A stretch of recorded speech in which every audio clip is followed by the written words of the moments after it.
Friends, we put a lot of hard work into making these horror videos for our channel, and we really need your support. If you could just give this video a like and leave a small comment, it helps YouTube show our stories to more people. So please, just a quick like and a short comment would mean the world to us. Thank you. The Patel family lived in the Kashmiri Gates area of Delhi.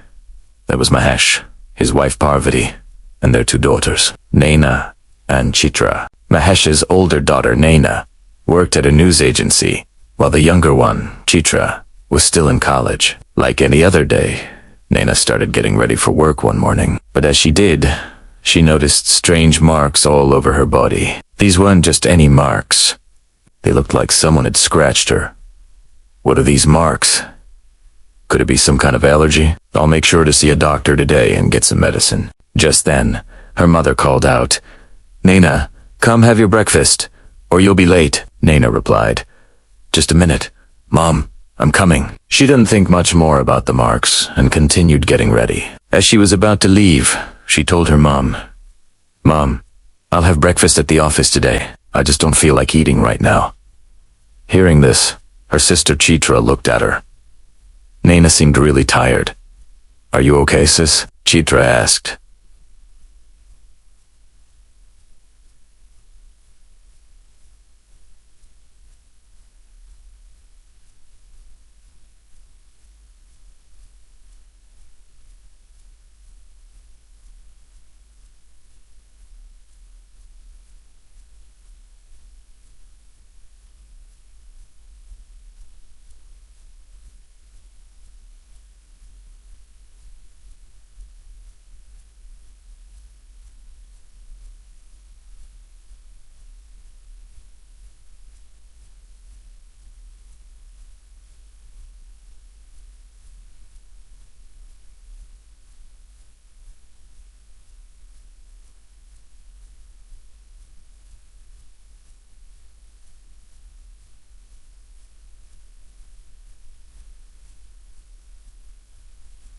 "Yeah, I'm fine." "Why?" Naina replied. "You just don't look well," Chitra said. "Your face looks really exhausted." Naina brushed off her sister's concern and left for the office. At work, she was sitting at her desk, going about her day as usual, when suddenly she felt as if someone had run their fingers through her hair. She looked around, but no one was there. Just then, her boss called her on the phone, asking her to come to his cabin. She grabbed some files and started walking. As she passed by, a few of her male colleagues saw her and started laughing. Naina felt a bit strange hearing them, but she ignored it and kept walking. That's when her friend Shalini stopped her. "Naina, wait." Shalini grabbed her hand and pulled her toward the restroom. "What's going on? Why did you bring me here?" Naina asked. Shalini looked at her, concerned. "What are you wearing, Naina? Your clothes are completely torn at the back." Naina was shocked. "Oh no, how and when did this happen? How did I not notice?" She started to panic. "Naina, calm down," Shalini said. "Don't worry, I'll arrange something for you." Naina was mortified and felt so embarrassed that she decided to leave the office and go straight home. As soon as she got home, she went to her room and slammed the door shut. Her mother, Parvati, heard the noise and wondered, why is she back from the office so early? And why did she slam the door like that? Did she have a fight with someone at work? Parvati went to her daughter's room and found Naina lying on the bed. "What's wrong, dear? Are you feeling okay?" Parvati asked softly. "No, Mom. Please, just leave me alone," Naina said. "I have a bad headache. I just want to rest for a while." So, Parvati left her daughter's room. It was almost 10 o'clock at night, and Naina still hadn't come out. Chitra asked her mom, "Mom, what's wrong with Didi? Why didn't she come for dinner?" "I don't know," dear Parvati replied. "She hasn't come out of her room since she got back from the office." "Don't worry, Mom," Chitra said. "I'll take some food to her." Chitra took a plate of food and went to her sister's room. It was completely dark inside. When she turned on the light, she saw Naina sitting up on the bed. "Didi, are you all right?" Chitra asked it. "Mom said you came home early and haven't eaten anything. I brought you some food." "You're so sweet, my dear sister," Naina said. She gently stroked Chitra's cheeks and then hugged her. But the way Naina was looking at her, the way she was touching her, it felt strange. Chitra noticed it too and quickly pulled away. "What's wrong?" Naina asked. "Nothing, Didi. You go ahead and eat. I'll be back in a bit." Chitra felt uneasy about her sister's behavior but couldn't understand it, so she left the room. Later that night, around midnight, Chitra was asleep in her bed. The clock showed it was about 2:30 in the morning when she suddenly woke up. A strange, rotten smell filled the room. She tried to get up, but her entire body felt frozen. Her arms, her legs, her chest, her neck, nothing would move. She wanted to scream for help, but no sound would come out of her throat. Lying there, paralyzed. The only thing she could move were her eyes. Then, she felt a heavy weight pressing down on her legs, as if someone was climbing on top of her. Suddenly, she felt something grab her clothes and tear them apart. The sound of the fabric ripping echoed in the silent room. But she couldn't see anyone. There was no shadow, no figure, nothing. Then, she felt cold fingers touching her body. She desperately wanted to break free, but no matter how hard she struggled in her mind, her body wouldn't respond. Sweat poured down her forehead in absolute terror. It felt like her eyes were about to pop out of their sockets. Slowly, her vision began to fade, and she lost consciousness. The next morning, her alarm clock woke her at 7. As she sat up, she was horrified to realize she wasn't wearing a single piece of clothing. She tried to calm herself down, but the memory of the night sent shivers down her spine. Was it real, or just a terrible nightmare? And who would even believe her? How could someone get into a locked room? The whole ordeal had left her terrified. She got up and went to the bathroom to take a shower, but even there, she felt an unsettling presence, like someone was watching her. She quickly finished and went to find her mother. "You're up already, honey," Parvati said. "But you're not ready for college? Why haven't you left yet?" Chitra grabbed her mother's arm. "Mom, is there someone in my room? Come with me." Surprised, Parvati went to Chitra's room, but everything was normal. She looked everywhere, under the bed, into closet. But there was no one. "What's wrong, dear?" "There's no one here." "Why do you think someone is in the room?" Parvati asked. "Mom, there is someone here. I know it." "We just can't see them," Chitra insisted. "You're just scared. There's no one here," her mother said, trying to soothe her. "You're worrying for no reason. Now, come on, get ready for college. I'm making your favorite parathas." Chitra couldn't explain to her mom what was happening, and every night, the same horrible thing started happening to her, over and over again.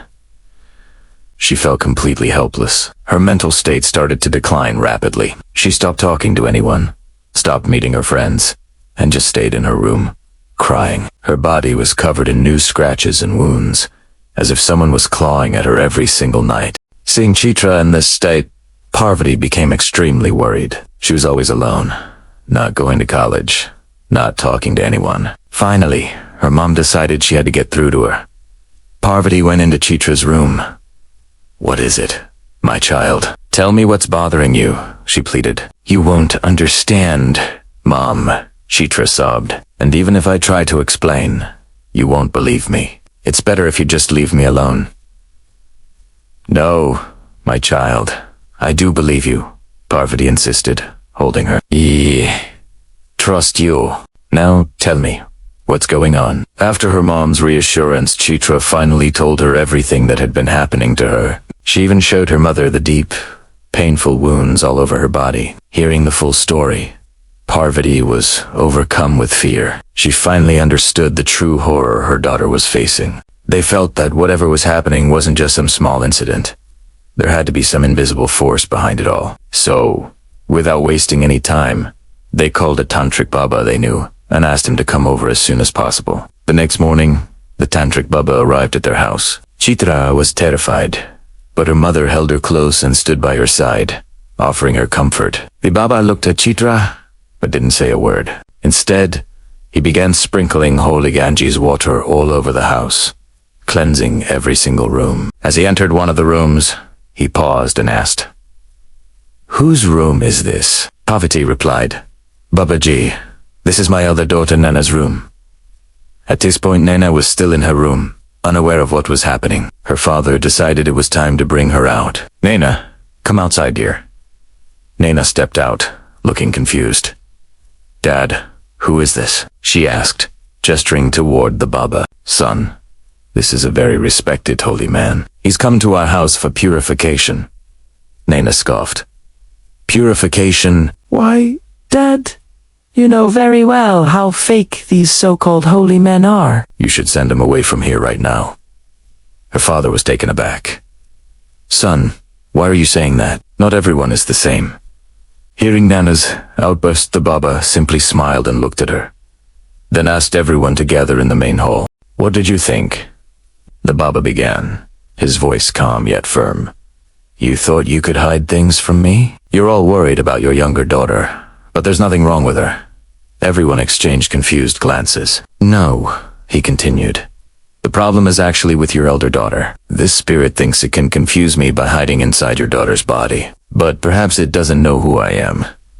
Everyone was shocked by the Tantric Baba's words. No one could make sense of what he was saying. He then turned to Chitra. "Chitra, my child, you are absolutely right. The trouble you're facing is caused by a demonic spirit from a cemetery that has entered your house. And you'll be surprised to hear that this spirit isn't hiding in anyone else, but inside Naina."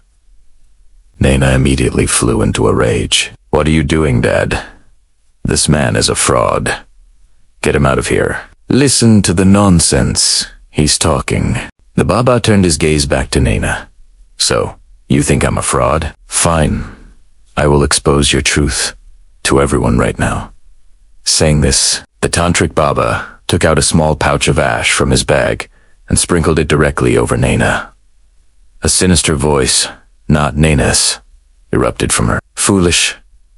Tantric, you don't know who I am.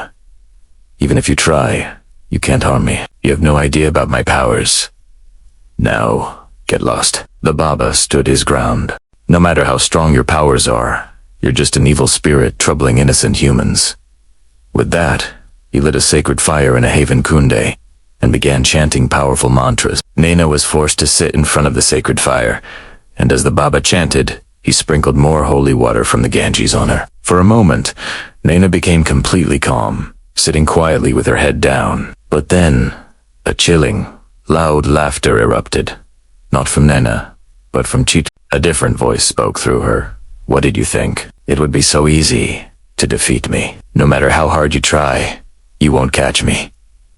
Everyone was stunned. The spirit was now inside Chitra's body. The Tantric Baba began chanting the mantras again. Holding the Ganges water, he moved toward Chitra. As soon as he sprinkled the water on her, she became completely calm. But then, Naina suddenly burst out laughing maniacally. "Getting rid of me isn't that easy, Tantric," the spirit taunted from Naina's body. The Tantric was momentarily stunned. The spirit kept switching, but as one moment it was in Chitra, the next it was in Naina. This made it incredibly difficult for the Tantric to perform the exorcism. Seeing their daughters in such a tormented state, Mahesh and Parvati were in tears, completely terrified. The Tantric tried multiple times, but the spirit just kept jumping between Naina's and Chitra's bodies, playing a cruel game. The Tantric Baba was growing tired after trying over and over again. The spirit was clearly toying with him, but the Baba was not one to give up easily. Then, an idea struck him. As he drew the spirit out of Chitra's body one more time, he quickly placed a Rudraksha mala around Chitra's neck. Then, he walked over to the sacred fire pit, where Naina was still laughing loudly. But this time, as soon as the Tantric Baba sprinkled the holy water on Naina, she started screaming at the top of her lungs. "What did you do, Tantric? Why are my powers not working? Why can't I enter Chitra's body?" The Baba smiled grimly. "You can't. Because Chitra is safe now. The Rudraksha protects her. You won't be able to enter her body anymore. And if you stay in Naina's body, you'll be burned to ashes by this sacred fire. You have no other choice left. If you want to be free from this pain, you must enter this clay pot and leave that girl's body forever." The entire house shook with the spirit's agonizing screams. But in the end, it had no choice. The ghost had to leave Naina's body and enter the pot. Right after it did, The tantric Baba sealed the pots, opening tightly with a red cloth. A while later, things calmed down. He turned to the worried parents. "Both of your daughters are completely fine now." "I have trapped that spirit," Mahesh asked. "But, Baba, what if that ghost comes back again?" The Baba reassured them. "Please don't panic. It is trapped with me now. It won't bother you again." The parents were overwhelmed with relief. "Thank you so much, Baba. You've helped us tremendously and saved our daughters' lives. But I still can't understand how this ghost entered our house in the first place." The Baba looked towards Naina. "It's your eldest daughter Naina's fault. This isn't just any ghost. It's a powerful, evil spirit from a graveyard. You should ask your daughter. She must have gone to a graveyard recently, and that's where this spirit followed her home." After explaining everything to Mahesh and Parvati, the Tantric Baba left with the trapped spirit. A few days later, everything returned to normal. Both of Mahesh's daughters were completely fine, just like before. After hearing the whole story from her parents, Naina also remembered that she had been visiting a cemetery often to cover stories for her job as a journalist. After that terrifying incident, Naina became much more cautious and stopped going to such places altogether. These days, many people don't really believe in ghosts or spirits. That's why they sometimes end up going to places like graveyards, haunted houses, or cemeteries at odd hours without a second thought. But what do you think? Is it really okay to visit such places, or should they be avoided? Make sure to share your opinion with us in the comments below. We'd love to know what you think. And friends, if you're enjoying our stories, don't forget to hit that subscribe button. A scary statistic I want to share with you is that 98% of the people watching our videos have unsubscribed to our channel. So, if you're one of those 98%, please take a moment and hit that subscribe button. It really helps us out. How did you like this video? Make sure to tell us in the comments. And if you liked the story, please hit that like button. Your likes keep us motivated to bring you more spooky tales. Do not forget to subscribe to the Horror Homies YouTube channel and click the bell icon so you I see Kachow our new stories. Thanks a ton for all the love and for watching. Please subscribe and watch our horror entertaining videos. Friends, we put a lot of hard work into making videos for our channel. We really need your support. If you like and leave even a small comment, our videos will get more love and reach from YouTube. So please, just give a like and a little comment. Thank you. The light drizzle had cleared the dust from the road. The air had become even colder. Sitting in the car, dressed in wedding attire, the bride had many questions running through her mind, which, as you understand, I can understand. Vedika, you must have a lot of questions running through your mind. But I'm just as shocked how. Did Papa suddenly agree to our marriage? Rudra and Vedika got married just today. Actually, Rudra was living in the city, finishing his studies and working a job there. Vedika was studying too, and worked as a social worker at an NGO. Since she didn't have any family, she understood others' pain and helped people. Because of some NGO work, she used to visit Rudra's office regularly. That's where they started talking and got closer. Rudra liked Vedika, so he wanted to marry her. He even talked to his family about it, but they refused to accept her. Rudra stood his ground and told his parents he would marry only her, no one else. "Son, you can't do this." "I can, Dad. I'm getting married to Vedika today." They got married. After the wedding, they were heading to their flat when his parents called him. "Son, please forgive us. Now we realize our mistake. I've realized it now. I couldn't see your wedding. But after you get married, bring your bride home soon. We'll do all the wedding rituals here at home." Rudra had also gotten a bit emotional hearing his parents' words. That's why he listens to his father and immediately tells the driver to turn the car towards his village. Several hours had passed in the car. Vedika also looked very tired. "Rudra, how much longer until we get home?" "Just 10 kilometers more." After a while, the car stopped in front of an old, big mansion. Both of them got out of the car. They went down and entered the house. The mansion looked huge and old. There was complete silence all around. As soon as they went inside, Rudra's parents came towards them. Rudra's father, Bhairav Pratap, was tall and well-built. His eyes were stern, and his face showed no emotion. On the other hand, his mother, dressed in traditional clothes, was very calm and serious, wearing a slight smile. She hugged Vedika. This is Bola Kaka's daughter-in-law. Daughter-in-law? We've waited for this day for years. So much anger isn't right, son. Parents always want the best for their children. Bayerov Protop lives inside you. And Bayerov Protop's spirit is within you. We had to accept your choice. Now go, get some rest. We'll talk later.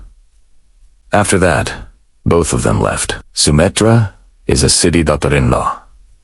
Make sure to tell her about the family traditions. If you need anything, just let me know. And don't go out of your room at night. In the village, it's not considered good for daughters-in-law to roam around after dark. Okay, Mom? First night, new place, new people, and the village atmosphere. Vedika felt a strange kind of nervousness. Everyone ate dinner together, but even there, she felt a strictness in the air. It was like every rule, every little thing, every habit was being watched. After eating, Vedika was taking a walk when her mother-in-law said, "Daughter-in-law, don't go out during the day or night. If you need anything, just tell me." Then Vedika went to her room. Rudra was already fast asleep, exhausted. Vedika noticed the window was open and thought, since I came here, something just feels off. My head feels heavy, maybe because of the new place. All right, no worries. I'll close the window and sleep. While closing it, she saw Bola Kaka carrying a plate of food, heading somewhere. They were staying there. He was walking hunched over so no one else could see him. Why would Bola Kaka be carrying a plate of food so late at night? Maybe there was extra food left over. That's probably why he was taking it to feed the animals. He went to a small room a little away from the house and slid the plate under the door. Vedika ignored it and went to sleep.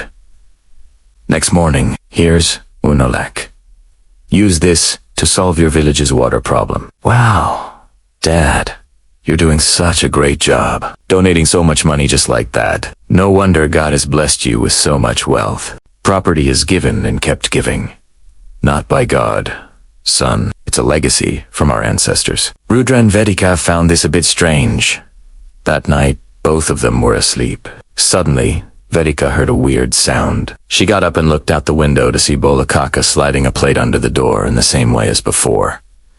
Who does Bola Kaka keep feeding through that door every day? Animals wouldn't be satisfied with just a little food. And if it's a person, then why don't they eat with us? What should I do? Should I go check? Lost in these thoughts, she walks away.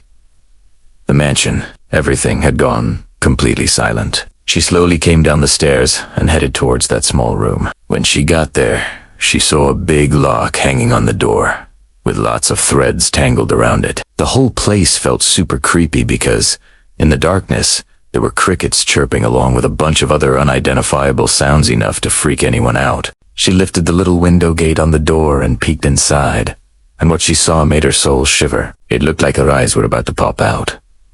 That room. Inside, there was this shadow with just glowing white eyes.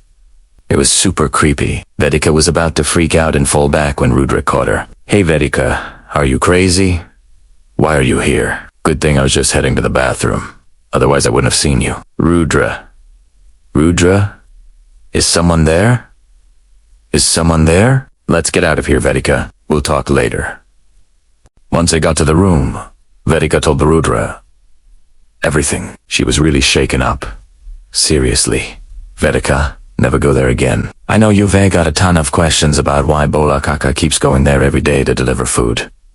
Hey, what are you doing? Just don't go outside. If Kaka or Dad finds out, it's going to be a huge mess. We don't care where Kaka goes or what he does. Besides, we're only here for a few days." Vedika managed to calm herself down after Rudra's words, but her mind was still racing with all those thoughts. The next morning, Vedika brings tea for her in-law. Sumitra Bahu is pretty sharp. Make sure to keep a close eye on her, and if possible, remind her once more not to go outside. Okay, I'll make sure of that. It was that same evening. Vedika was working on some NGO-related stuff in her room. She needed to send an email, but there was no network on her phone at all. So, she stepped outside the house to find better reception. Sumitra saw her and angrily confronted her. "Daughter-in-law, I had told you not to go outside. Still, you didn't listen. But ma'am, I only did as much as a daughter-in-law is supposed to, Vedika said. She felt really hurt by her mother-in-law's words, but didn't he say anything and walked away. It was already late at night, and Vedika still hadn't slept. She wasn't feeling okay. She was upset about everything that had happened during the day. Who are you? Why are you crying like this? Rudra woke up hearing Vedika screaming.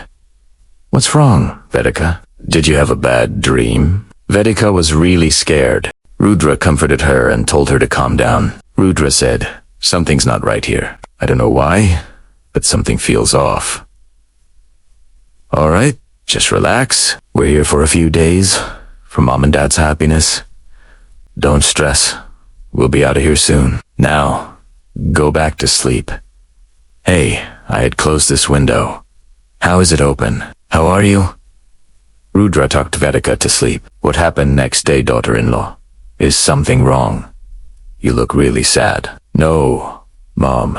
Everything's fine. Vedika didn't tell her mother-in-law anything because she knew it was pointless to ask her family about anything. That night, Vedika couldn't sleep again. What's the secret of the storeroom?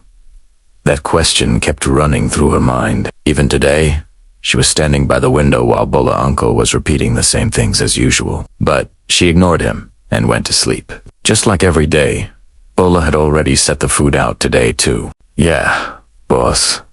I've put the food down. All right, go to sleep, but make sure no one goes near the room. In the middle of the night, Vedika heard a woman crying. She woke up, her heart pounding.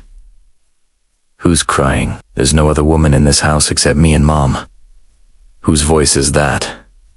Should I go check? If I do, Mom will scold me again. But how could she sleep knowing someone was in distress? Her soft heart wouldn't let her rest. It was the same way at the NGO. She couldn't stand to see anyone suffer. She got up and quietly stepped out of her room once more. Bola uncle was fast asleep in his room. Suddenly, his door started to creak open, slowly. The sound woke him up. Hey, how did this door open? He muttered. Just then, he felt a shadow flicker past his doorway. Startled, he sat up and peered out, but there was no one there. A chilling cold had settled in the air, and the lights around him seemed unusually dim. Bola uncle felt a wave of unease wash over him. He had the unnerving sensation that someone was standing right behind him. He spun around, but the hallway was completely still, completely empty.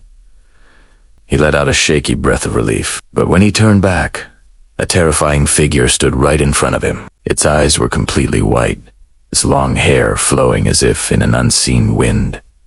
It was a horrifying sight. Bola uncle was so scared he stumbled backward, tripped, and hit his head hard on the floor. He let out a piercing scream before everything went black. Hearing the scream, Bayrov and his wife rushed to his room and carried him to his bed. They spent the rest of the night worried, watching over him. When Bola finally came to in the morning, they immediately questioned him.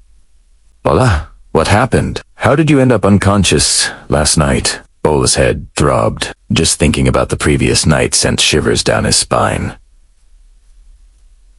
Sweat beaded on his forehead. He couldn't get that terrifying face out of his mind. Boss, there was someone in the house last night. It was a ghost. Just then, a servant ran in. The storeroom door is open. What did you say? Another servant exclaimed, Sir, a tantric named Giridhar is here. All right, Bayrov commanded. Seat him in the hall. I'm coming right away. What's the matter, Pradapji? You called for me so urgently. Yes, it's a serious matter. An angry spirit has entered our house. Please, you have to do something. Bayrov Pradap then proceeded to explain everything in detail. Mom, what is all this? People are talking about ghosts and spirits. Come on, that stuff isn't real. It must be some kind of coincidence. No, son Sumatra replied quietly. This is real. Just listen. Rudra looked around. By the way, I haven't seen Vedika anywhere this morning. Where is she? She must be at home, son. Where else would she go? Just then, Girdhar Baba began his ritual. He sprinkled ash from a small pot and started chanting in a low, echoing voice. With each mantra, the very walls of the house began to tremble. Pictures hanging on the walls tilted on their own. Baba's chanting grew deeper, more intense. He reached into his pouch and took out a doll and viciously stuck a needle into it. At that exact moment, a blood-curdling scream echoed from upstairs. It was Vedika's voice. "Hey!" "That's Vedika," Rudra yelled, sprinting towards the sound. "What's wrong with you, Vedika? How did you end up like this?" he cried, finding her in agony. Downstairs, Baba stuck another needle into the doll. Vedika seemed to be pulled by an unseen force. She slowly came out of her room, descended the stairs like a puppet, and collapsed in the middle of the hall. The rest of the procedure must happen in that small room. "Take her there," Baba commanded. "Sumetra, Bola, you take your daughter-in-law to the room with Baba. I'll go upstairs with Rudra." "What happened, son?" "Everything's going to be okay now." "That's it. Don't worry," his father said, his voice grim. "This is your wife's fault. I warned her so many times, but she wouldn't listen. Last night, she broke the lock and went into that room. I saw her, but by the time I could stop her, she was already inside. When she came out, her eyes were completely white, her face paled, her hair a mess. She looked like a ghost. She attacked Bola." "But what's so special about that room?" Rudra demanded. "That room has a story," his father began, "and it's not an ordinary one. It goes back 150 years, to when the British were trying to establish their rule across India, but they couldn't get a foothold in our village. We were protected by Conti, by a gifted prophetess who lived with our ancestors. She had amazing powers, and every prediction she made came true. Our family gained immense fame and wealth because of her. But as time went on, her health failed, and she eventually passed away. But even after her death, her power lingered. Using a tantric's dark arts, our ancestors bound her soul to a lifeless body, trapping her in that very room. With her spirit's guidance, we never wanted for anything. Every year, during Mahaliya, on the Amavasya, the last day of Pitru Paksha, we would summon her. We'd lure her with the promise of freedom, just to learn the future. Then, we'd trick her and lock her spirit back up. Everything was going smoothly. But this time your wife is possessed by Kuntibai's spirit, and she wants to destroy us. She even tried to attack me last night, but Bola intervened. Now, she's back under our control, and just like every other time, we'll lock her back in that room. Everything is ready." A servant appeared. "Where is Bayrov Pratap?" "Bola, go get him," the father commanded. Just then, Vedika's voice, distorted and ethereal, filled the air. "You can't imprison a soul just for your own gain. Torturing and imprisoning someone is wrong," the voice continued. "Rudra, what's wrong with you?" Rudra recognized the voice within the voice. "That's Vedika." He ran to her side. "Rudra, what happened to you, Vedika? How did you end up like this?" "Rudra, listen to me," she whispered, her own voice struggling to break through. She quickly explained everything. "Her body is getting weaker. I need your body to be free, and to take my revenge," the spirit of Contiba said through her. Rudra was crying, torn and confused, but he had to save Vedika. He agreed. "For years, you and your ancestors have tormented me," Kunti Bai roared. "Now, your end has come." The spirit, now in control, lunged at Bhairov Pratap, ending his life in an instant. Afterward, Rudra, guided by the spirit, went to the cellar. He found Kunti Devi's mortal remains and, following her instructions, spoke to the terrified girl. He managed to convince the tantric to perform the ritual to free Kunti Devi's soul. As the final mantra was uttered, Kunti's spirit was released, and Rudra collapsed, unconscious. A few days later, life began to return to a semblance of normal. Rudra and Vedika were both safe and well. Then, news arrived that Girdhar Baba had passed away. Deciding they could never stay in that house, Rudra, along with his wife and mother, left the city for good. Friends, thank you for watching the story so far. Usually, we specialize in scary stories. But before we wrap up, I want to share something else. A little spooky. I want to share some stats. 98% of the people watching our videos haven't subscribed to our channel yet. So, If you're one of those 98%, please do us a favor and hit that subscribe button. It really helps us out. Friends, how did you like this video? Let us know in the comments below. And if you enjoyed the story, please don't forget to like it. Your likes are a huge motivation for us to keep creating more content for you. Also, make sure to subscribe to the Homies YouTube channel and ring that bell icon so you read the first to see our new stories. Thanks for all your love and for watching the full story. Thank you so much. Please subscribe and watch our horror entertaining videos. Friends, we put a lot of hard work into making videos for our channel. We really need your support. If you like and leave even a small comment, only then will our videos get some love and reach from YouTube. So, please, give us a like and just a small comment. Thank you. The night was silent, spreading through every corner of the house. Rain was tapping against the window panes. Slowly, the air in the room was getting colder. Amid the soft hum of the AC, there was only one sound you could hear. On the wall, the clock was ticking quietly on Gautam's desk. Some business files were open in front of him, but his eyes weren't on the pages, they were lost somewhere else. It was like some worry was eating away at him from the inside.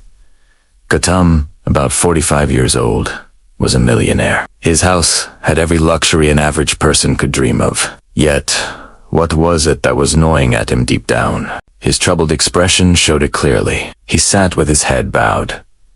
Just then, the room's light flickered faintly. What's wrong with the lights? He was about to get up, when his eyes landed on a photo hanging on the wall. In the picture, his daughter Trissa was smiling. Seeing that smile, Gautam felt a small sense of relief in his heart, but then he suddenly felt like someone was staring at him from the photo. Gautam nervously turned around to look behind him, but there was no one else in the room.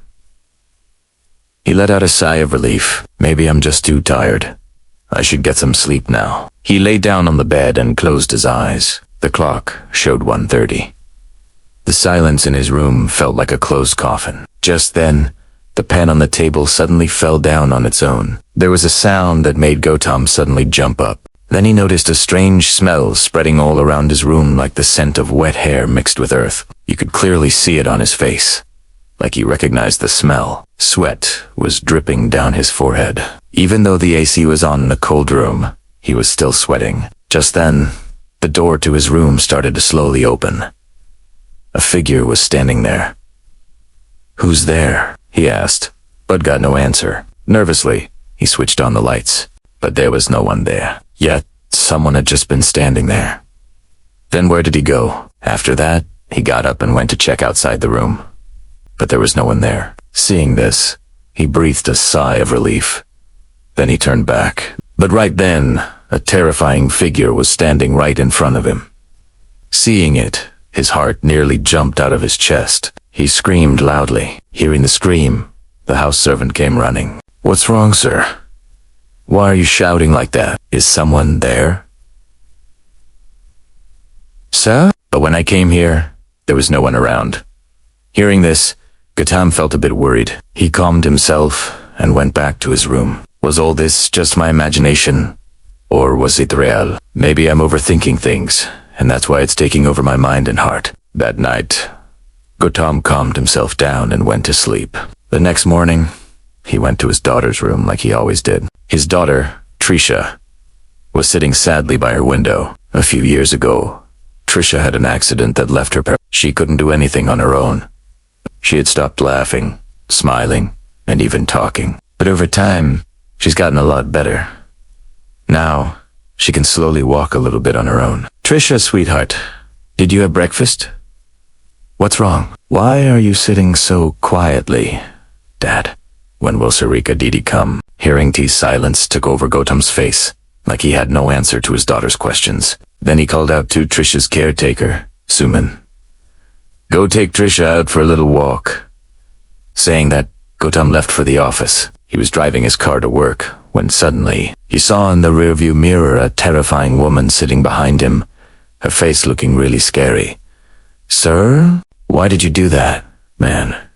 Why?" "Look, Gautam's bag fell off the car, and then the accident happened shortly after. You barely escaped, Gautam. The accident wasn't too serious, but how did all this happen? Hey, I wanted to ask you something. Do people show up even after they've died? What kind of weird question is that? How can anyone appear after they're dead? But I can see her, man. Sarika, my daughter's caretaker. Gautam. This is all just stress getting to you. You're always caught up in work. That's why it's all just in your head. When the mind doesn't get enough rest, it starts imagining things like this. It's like everything seems true to you. Do one thing. Take a break from business for a few days. You'll see. After that, everything will be fine. Gautam stayed silent. He thought maybe the doctor was right. So, he called his manager home and handed over all the work, so he could rest at home for a few days. Don't worry, sir. You don't need to stress about the office at all. Okay, Mukor. Tell me one thing, what happened to Sarika's husband after her death? Sir, her husband is no longer in this world. People say he fell off the roof while drunk, but some say someone pushed him off. Ayadpu said the police were also busy investigating this matter. Hearing this, Gautam felt a bit worried. It was that same night. Gautam took his medicine and went to sleep in his room. Around midnight, there was a loud knock on the door. The noise woke Gautam up. Dinu, open the door. He called out to the servants, but no one came, so he had no choice but to get up and open the door himself. As soon as he opened it, there stood a woman, completely drenched from the rain, looking scared and asking for help. There were bruises all over his body. But when Gautam saw him, he snapped back to reality. He didn't understand what was happening. Please, sir, save me. He's going to kill me. Please, please, save me. The woman was clearly terrified. Just then, someone attacked her from behind, and her scream turned into a cry of pain. Actually, a man dressed in black was standing behind her, holding a knife, with a terrifying grin that could chill anyone to the bone. Seeing all this, Gautam got really scared. But then the man standing in front suddenly stabbed him too. Gautam's eyes opened. He was back in his bed. He was shaking all over with fear. Thank God it was all just a dream. Gautam's fear was growing day by day. But the next morning, Gautam's daughter Trisha started feeling worse. They called a bunch of doctors. They examined Trisha, but all of them said the same thing. Gautam, Trisha's condition is getting worse. Her body is slipping back to the stage she was in before. She really needs to stay happy. Otherwise, I'm afraid she might go back to how she was before. What are you all saying? My daughter is perfectly fine. I'll take her to the best doctor I can find. Just wait and see. She'll get better. I understand your worries, but Trisha's mind is still filled with fear and loneliness. You need to talk to your daughter. You have to help her overcome those fears. What should I do, doctor? Whenever I try to talk to Trisha, she either ignores me or won't listen. Gautam was really worried about his daughter's health. Just then, there was a knock at the door. It was a police inspector. What happened? Why do you look so scared? Nothing. Everything's fine. Please, go ahead, Gautam. Look, we've come to ask a few questions about the caretaker's murder. I heard Sarika was your daughter's caretaker. Yeah, she was my daughter's caretaker. But other than that, I don't know much about her. I'm a bit busy right now. I'll meet you later. Make sure Dainu gets some tea and snacks. Saying this, Gautam left, but when the inspector asked Dainu about Sarika, Dainu said, Sir, Sarika madam was really good. She took great care of our Trisha baby. After Trisha's accident, she became paralyzed. The boss took Trisha baby to the best doctors, but she wasn't getting any better. The doctors all said the same thing, that Trisha baby needed the love and support of her family. The boss was always busy with work, so he didn't have time to take care of her. Then Sarika madam came into the house. She took care of Trisha baby like her little sister. Open your mouth, Trisha. You need to drink this soup now. That's more like it. Just wait. You'll get better soon. Thanks to Sarika madam, Trisha baby's health slowly started to improve. Thanks to their efforts, Trisha baby started getting better. Everyone was really happy with Sarika madam, especially the boss. But one day, news came that Sarika madam had passed away. After a few days, Trisha baby's health kept getting worse and worse. No one could take care of Trisha baby like Sarika madam did. That's why the boss was really worried too. After hearing everything from Daniel, the police inspector left. But after that day, Gautam's daughter's condition got even worse. And one day she passed away. That shock completely broke Gautam from the inside. He used to often cry, sob, and scream in the room. "Sir, why didn't you save me? Please tell me, sir. Please." Seeing that girl, Gautam got really scared and started crying loudly. "Forgive me, Sarika. I should have helped you. I made a huge mistake. Please forgive me." His mental state has completely deteriorated. It would be best to get him transferred to a mental hospital as soon as possible. But what exactly happened to mess him up this badly? It's all his own fault. He's paying the price for it. Sarika is his daughter. Caretaker. He worked day and night to get their daughter better, but her husband, who was just like that, used to beat her up every day. Sarika spoke to the boss about it many times. "Don't worry, Sarika. I'll talk to my inspector friend for you. I know your husband is a big thug, but the police will catch him soon. Don't be stressed." "Thank you, sir. You're helping me so much. I'll never forget this favor," Sarika said and left. After that, the manager asked, "Gautam, sir, did you talk to any police inspector?" "I haven't done it." "So why did you say that to Sarika?" "Look, it's really important to keep encouraging Sarika, again and again. That's the only way she'll keep working here. If help, her husband might end up in jail. But once everything's sorted out, she'll quit this job and go back to her parents. Then, who will look after my daughter? Sarika is working here because she has no other choice. If everything in her life gets better, then who will take care of my daughter Trisha? That's why, as long as possible, we need to keep giving Sarika that kind of reassurance. Sarika has asked Sir for help many times, but Sir never helped her. One day, her husband beat her so badly that she died. Since that day, Sarika keeps seeing Sir, wanting revenge. But the doctors say it's all just a hallucination. In other words, an illusion. They didn't help Sarika, and that regret was haunting him from inside.